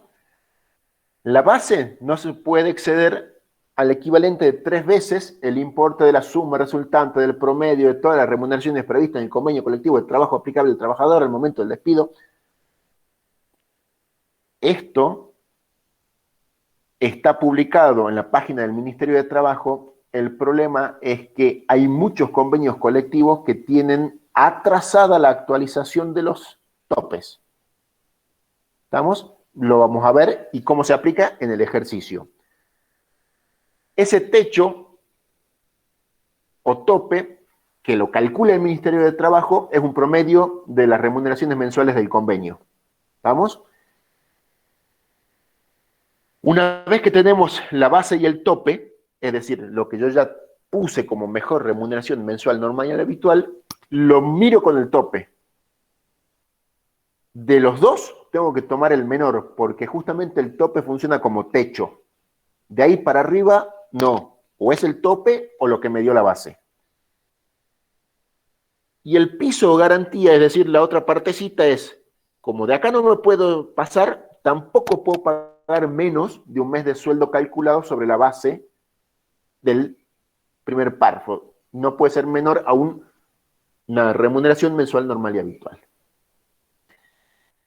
Fíjense en el cuadro, es mejor remuneración contra el tope. Tomo el menor, lo multiplico por los años y me da un resultado. Esa sería la indemnización. Me falta hacer una comparación, que ese resultado sea mayor a la mejor remuneración mensual y habitual porque ese me funciona como piso. Si es mayor, me quedé con ese número. Años por base. A mí particularmente no me toca discutir en tribunales cuál es la base. A mí lo que me toca en todo caso es liquidar en función de una idea. Y a mí particularmente, a pesar de saber que hay fallos en Jujuy de que dicen que sí va el proporcional del aguinaldo en la base, me gustó la solución que dieron en el plenario, en Tulosay contra el Banco Central, el plenario 322, donde dice que no corresponde incluir la base salarial del 245, la parte proporcional del aguinaldo. ¿Por qué? Porque no hay periodicidad mensual. Los que dicen que sí tiene que formar la base dicen, pero pará, el aguinaldo se devenga día a día, hora a hora, minuto a minuto, segundo a segundo, con lo cual el solo hecho de una prestación de servicio genera aguinaldo, nada más que después se cuantifica y se paga en semestres. Con ese criterio, cualquier cosa que quisiéramos nosotros liquidar y pagar, también se devenga en ese sentido, con lo cual perdería entidad el pedirnos que sea habitual y normal. ¿Estamos? Esto es muy técnico, pero yo en mis cálculos el proporcional de aguinaldo no lo tomo. ¿Sí? Vamos a ver el ejercicio y ya los liberamos. Déjenme que ponga el Excel. Si no están de acuerdo mis compañeros, los escucho porque esto lo liquidé y lo estamos por pagar así que cualquier sugerencia me viene bárbaro. Bien, contador, veamos ese Excel. A ver. Veamos el Excel. Yo coincido que el proporcional de aguinaldo no va, y soy abogado laboralista de parte actora. Bueno, buenísimo, me quedo más tranquilo, entonces no estamos hablando al aire entonces. A ver, les muestro esto. Así como lo ven a este Excel, es como lo tira el sistema de liquidación que nosotros estamos usando en la oficina, con lo cual lo que tenemos que sentarnos nosotros es, sobre esto que me tiró el sistema, hacer el análisis de remuneración mensual, habitual y normal. Fíjense que acá les puse la recordación, remuneración mensual, y acá le invertí el orden, habitual, normal, y siempre en ese orden decreciente. Tenemos enero del 21, febrero del 21, marzo del 21, y fíjense que me está tomando desde julio del 2020 a junio del 2021. Son los 12 meses que me pide la ley que analice. Si ustedes no miran nada y solamente vienen a remuneración bruta, esto es lo que efectivamente se liquidó. Eso está en el recibo, que después de descuentos nos da el neto. Cuando analizamos indemnizaciones, trabajamos sobre la parte bruta, sin descuentos. ¿Estamos? Si uno la mira así, rapidito, y dice, remuneración mensual habitual y normal, listo, me juego por el 77, 72,77 y calculo todo sobre esa. El primer error es no hacer una apertura de ese concepto. Y el segundo error es no haber visto la columna del costado que dice no remunerativo neto. En realidad ese es un concepto que a través de el acuerdo salarial deciden un pago fijo de acuerdo a la categoría laboral, al tiempo de servicio y un porcentaje entre categorías que se tiene que mantener inalterable. La cuestión es que está liquidado y está pagado, no remunerativo. Si vamos a leer la norma, ¿sí?, el acuerdo y la resolución, en este caso particular de empleados de farmacia, reconocen un carácter eminentemente no remunerativo a todos los efectos, tanto laborales y de la seguridad social. Con lo cual, en principio, no cumple el concepto de remuneración que nos pide como primer requisito el 245. No lo tomo en el cálculo de indemnización, a pesar de que en una instancia judicial esto pueda ser revisado, si conseguimos que se declare inconstitucional la norma que homologa ese acuerdo. Si eso sucediera, esto pasa a formar parte de la base. En tanto y en cuanto eso no pase en la base del 245, no lo tomo. Para mí no es remuneración, ¿sí? Con lo cual, esa es lo primero que tengo que hacer es decir, listo, esto no va. Después entro a revisar la remuneración bruta, pero desagregada. Tengo el básico, la antigüedad y un plus feriado, horas extras al 50, al 100, el aguinaldo y el plus de vacaciones para el personal mensualizado cuando las otorgamos. Números reales, liquidaciones reales, ¿sí? La primera pregunta es, ¿el básico cumple los requisitos? ¿Es remuneración? Sí, a todos los efectos. ¿Es mensual? Sí, la cobra todos los meses. ¿Es habitual? Se cae de maduro. ¿Es normal? Sí, porque los aumentos que vemos de 35.000, que era el básico, a 45.000 en junio, en realidad es simplemente, si se quiere, un ajuste por inflación. No pierde el carácter de normal. Si cumplió todos esos requisitos, ¿qué me dice? Tome el mejor. ¿Cuál es el mejor? El de junio. ¿Estamos? Ese análisis es el que hacemos con cada uno de los conceptos. Los llevo para el otro lado. A ver, plus vacacional, ¿es remuneración? Sí. ¿Es mensual? No. ¿Estamos? El plus vacacional se paga únicamente al momento de otorgar efectivamente vacaciones. No cumple el requisito de mensualidad. Para mí no es base. Vamos a ver otro importe. Aguinaldo. Yo ya les di mi opinión. José me acompaña. Ese mes, por lo tanto, tampoco puede ser el mejor. No lo tengo que tomar. No hizo horas extras.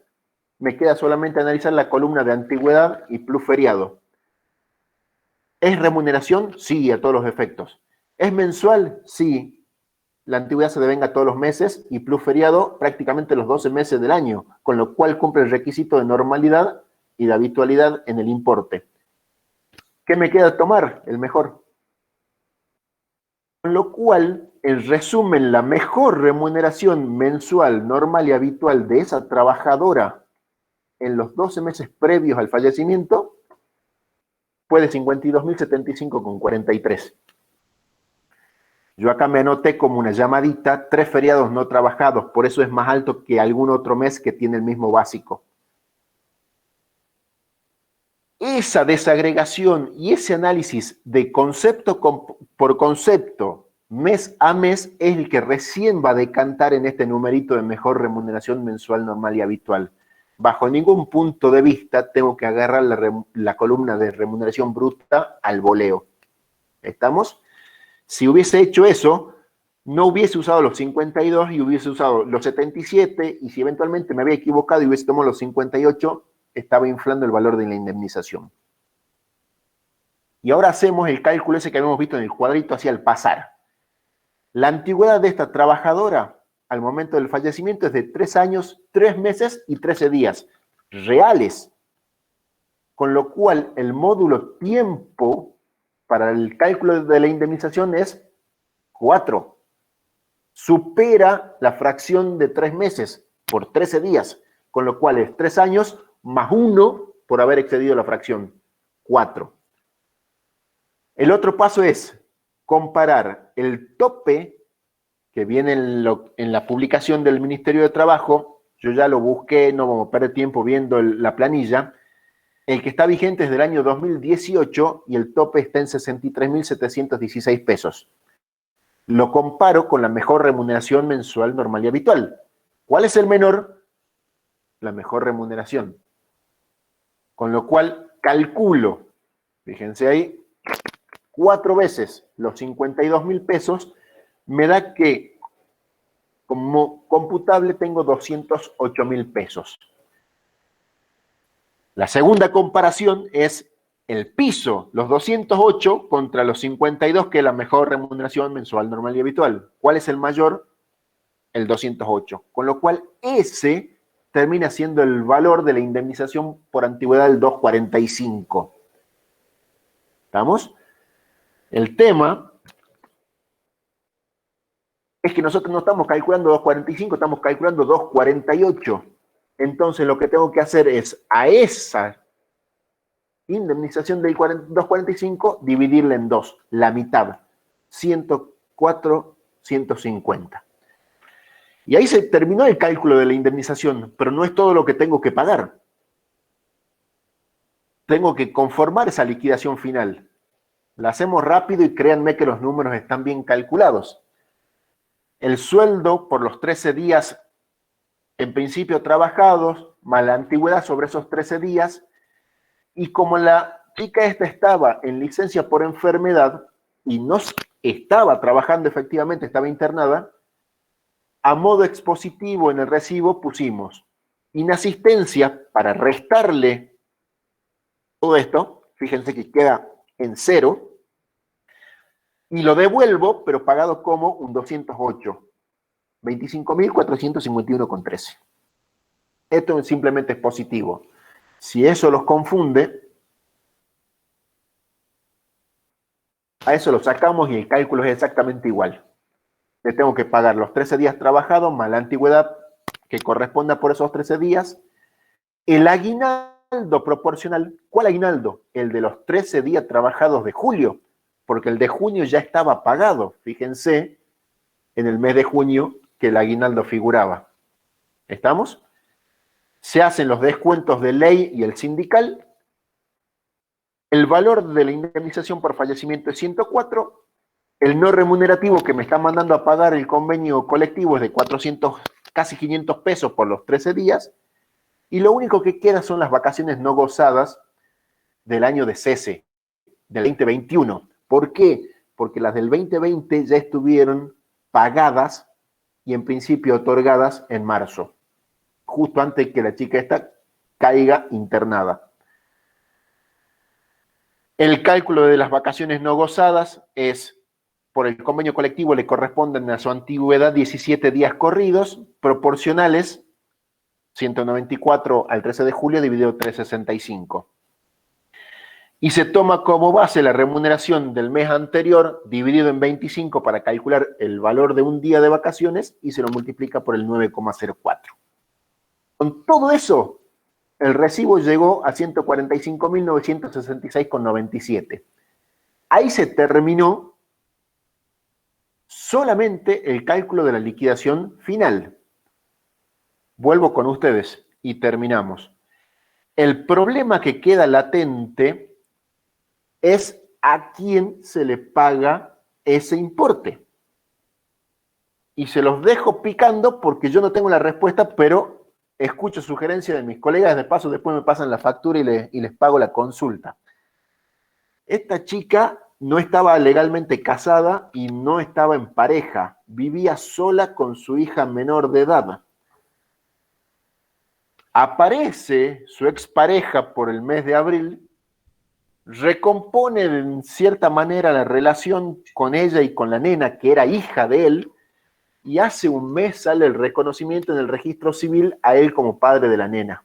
Notación marginal, toda la historia, el visto la partida, y está el pelo.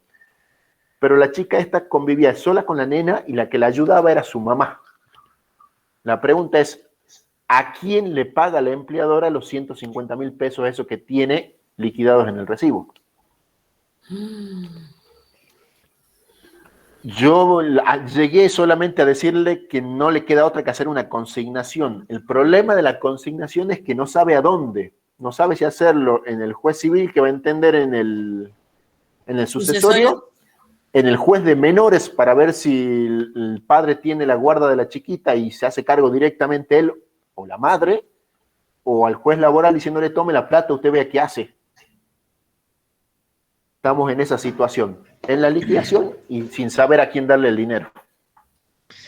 Intervengo dos toques. Sí. Perdón, Ceci. Sí, sí. Punto uno, ahí sí disentimos en la liquidación, entiendo que lo no remunerativo corresponde sí o sí por el último fallo de la Corte. No sé cuánto contradisco, que dice que todo lo no remunerativo entra dentro del 245. Es más, lo pido siempre y lo planteo siempre en todas las demandas. Ese como tema número uno. Con el tema número dos hay que plantear una diferencia importante. Para mí, técnicamente, la única discusión que vos tenés a quién pagar es el concepto 248. ¿Por qué? Porque días trabajados, vacaciones proporcionales y aguinaldo proporcional, yo entiendo que son derechos sucesorios. Entonces, yo, si está abierto el sucesorio, depositaría esa parte en el sucesorio, diciendo esto es liquidación final, vos juez determiná a quién tenés que pagar, y la consignación judicial la haría en el tribunal laboral, salvo que se pueda determinar que hubo convivencia. La ley no te establece que tiene que haber dice aparente matrimonio, una ley muy vieja y te remite a la 18.037. Yo o lo consigno judicialmente y le digo al señor juez laboral, usted decida, el único tema que ahí te metes con el tema costas del abogado de tu cliente y el abogado de la otra parte. O se lo pagaría. Pero tenemos cosas por su orden después, José, por una cuestión de Mira, justicia. yo he visto consignaciones en las que se terminan arreglando, ¿no? Tal las cual. costas. O sea, las termina Tal pagando cual. el empleador siempre para evitar algún tipo de problema, por lo menos en los que me ha tocado intervenir a mí. Porque la naturaleza jurídica son distintas, por eso te digo, días trabajados y liquidación final, lo que es técnicamente liquidación final, es un derecho sucesorio. Y el 248 es para solventar Claro. por un periodo corto de tiempo lo que la trabajadora o trabajador dejó de aportar a esa casa. Entonces yo de última, si no, se lo pagaría si la criatura está viviendo con el padre, al padre, o a la abuela si está viviendo con la abuela. Tal cual. O lo consignaría judicialmente, pero consignándolo judicialmente te entra el tema costas. Bien, está clarísimo. A ver, me quedé con lo del 245. Entiendo que la causa es Pérez contra Disco y varias otras Pérez más contra en el Disco. camino. Exactamente. Pero se aplica el caso en particular, con lo cual yo no estoy obligado a seguir esa línea y me salgo y no lo pago. Lo reclamen. Está Que lo va a clarísimo. ganar. Está clarísimo. No, está claro, está claro.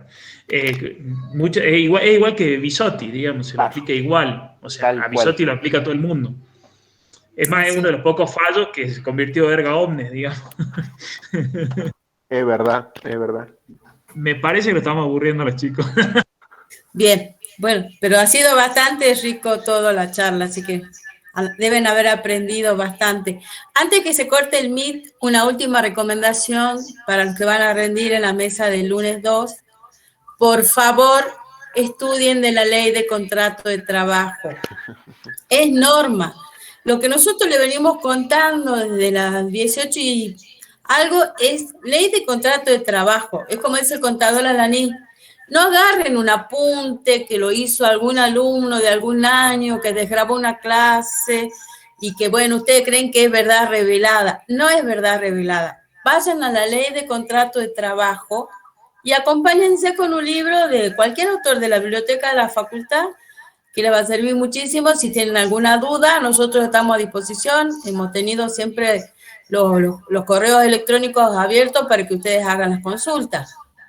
Así que nos vemos el lunes 2. Dios mediante. Chao, chicos. Muchas Perfecto. gracias por la Que estén bien, atención. hasta luego. Gracias, profe. Nos vemos, gracias. Buenas noches, un gusto. Buenas noches, que estén bien. Buenas noches.